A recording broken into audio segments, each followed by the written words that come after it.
客气。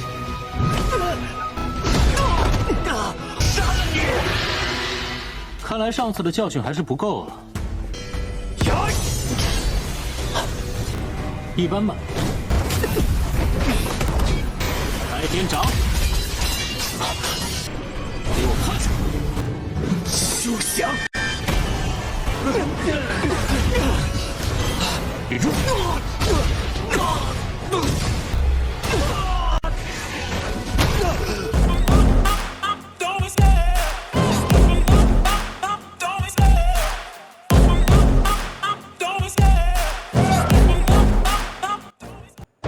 ！Hai kaum rebahaners, pelajares ya pokoknya semua yang ngeres-ngeres.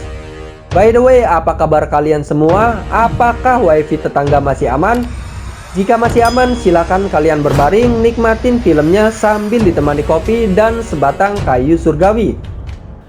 Di video kali ini, gua akan melanjutkan Donghua yang berjudul Wangusen Hua Part 4. Oke, tanpa banyak bacot, kita langsung saja masuk ke isi ceritanya. Film diawali terlihatnya mereka yang sedang bingung melihat naga emas. Ternyata naga tersebut bernama Jin Sisan. Dia berusia 10.000 tahun dan dia adalah iblis besar yang disegel oleh Kaisar Ye. Kekuatannya juga telah disegel oleh sang kaisar. Hmm? 看来我猜的不错，你的力量已经被封印。 Terlihat Yosian sedih karena usahanya sia-sia. Jantung naga iblis ternyata adalah naga emas. Lalu dia dihibur oleh Wang Hao karena berhasil mendapatkan kotak naga. Menurutnya jika di dalam kotak terdapat formasi kurungan yang telah lama hilang. Dan Yosian pun sangat senang berhasil mendapatkannya karena dia akan bersaing dengan pavilion Lingyao. Lalu Yosian pun menanyakan kenapa Wang Hao bisa menjalin hubungan dengan naga emas. Ternyata darah milik Wang Hao telah tercampur ke dalam segel dan berhasil bersatu dengan naga emas. Wang Hao juga mendapatkan warisan dari Kaisar Ye, maka dari itu sang naga berhasil ditaklukkan. Setelah itu Yosian berniat membawa sang naga ke pavilion. Karena pil yang dimurnikan dengan darah naga dapat meningkatkan efeknya 10 kali lebih kuat. Dia berniat mengambil darahnya setiap hari sampai yang tersisa hanya tulangnya saja. Sontak saja sang naga ketakutan dan memohon pada Wang Hao. Wang Lin pun tertawa melihat tingkah kocak sang naga. Menurutnya dengan kekuatan Wang Hao sekarang, dia pasti akan memenangkan seleksi di akademi besok pagi. Dan di situ Su Huang pun mengikutinya. Wang Hao pun diharapkan berhati-hati menghadapi Su Huang.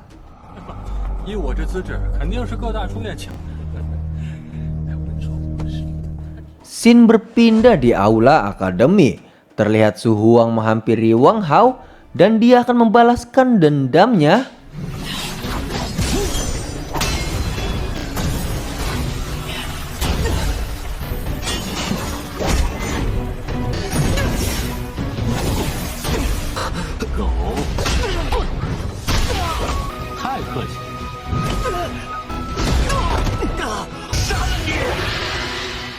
Pada saat mereka bertarung, penguasa kota Zhang Tongxuan melerainya dan dia tidak akan mentoleransi pertarungan pribadi di akademi. Dalam kalender Dongfan tahun 10.086, seleksi akademi Chuguo secara resmi dimulai. Ujian pertama adalah melewati tekanan di sekitar. Ujian tersebut berdasarkan pada tekad praktisi. Semakin lemah tekadnya, maka semakin besar pula tekanannya. Hanya yang memiliki hati bela diri yang tangguh baru dapat berjalan di jalan kultivasi.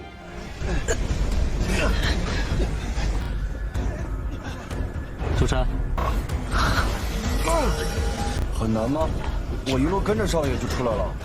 Dan ujian kedua adalah siapapun yang dapat memukul drum perang lebih dari 6 kali, maka akan dianggap lulus ujian.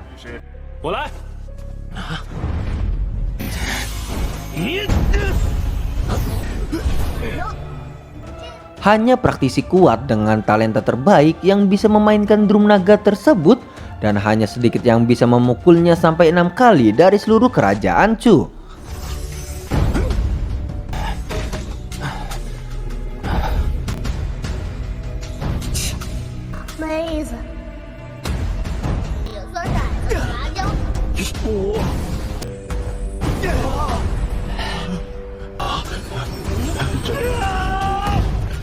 Para penguji pun tidak menyangka jika Su Huang memiliki bakat menakjubkan. Setelah itu, Wang Hao akan coba memukul drum naga dengan sekuat tenaga. 和这样的人一起参加选拔，真是拉低档次。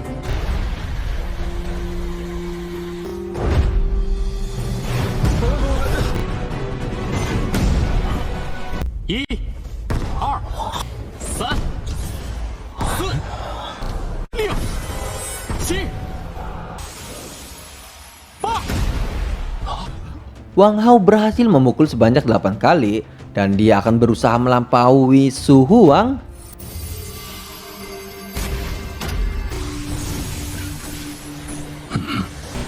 9、10。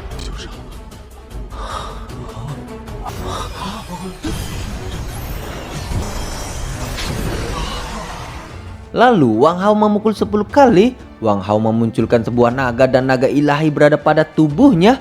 Bahkan punya keberuntungan yang begitu baik dan mendapatkan kekuatan naga ilahi. Setelah itu naga kecil memberi semangat untuk Wang Hao bisa menambah pukulannya. 11、12、15、16、18。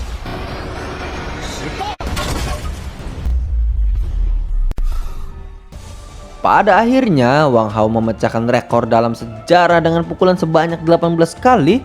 Pukulan tersebut adalah sebuah keajaiban dalam 1000 tahun. Setelah itu tetua ingin merekomendasikan Wang Hao menjadi penjaga surgawi keluarga kerajaan.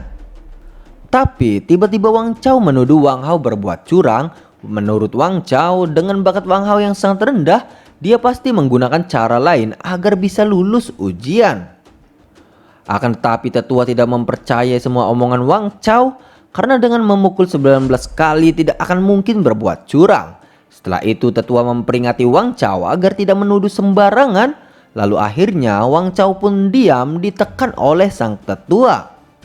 Lanjut cerita, Wang Hao menolak tawaran tetua karena kekuatannya masih sangat lemah dan masih ingin meningkatkan kekuatannya. Lalu tetua pun memberi kesempatan Wang Hao untuk datang ke mansion penguasa kota. Dan Su Huang pun kesal, dia akan menunggu Wang Hao begitu kompetisi bela diri dimulai. Su Huang akan menghancurkannya. Setelah itu, sang tetua memulai pertandingan antara Su Huang dengan Wang Hao. Su Huang 挑战王浩。 Ternyata Wang Hao dipromosikan ke ranah pengumpulan ji saat ujian. Bahkan jika Wang Hao berbakat, dia tidak bisa menyentuh Su Huang. 看来上次的教训还是不够啊。一般吧。开天掌，给我看！休想！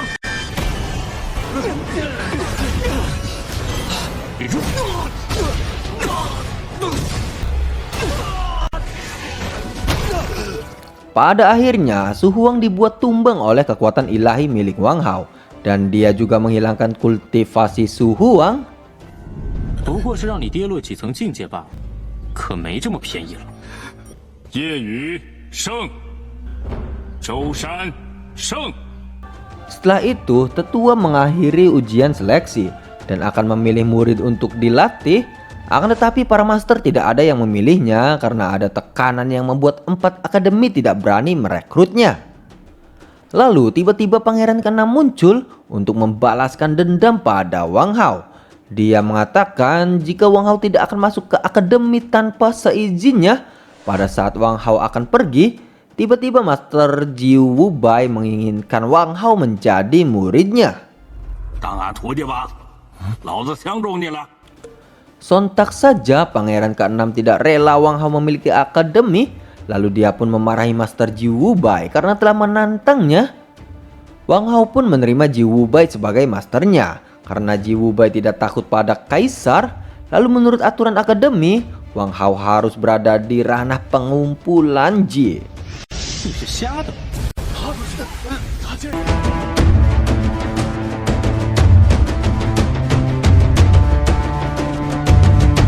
Dan cerita pun bersambung pada teman-teman yang lewatkan akan ada cerita selanjutnya. Terima kasih, see you and bye bye.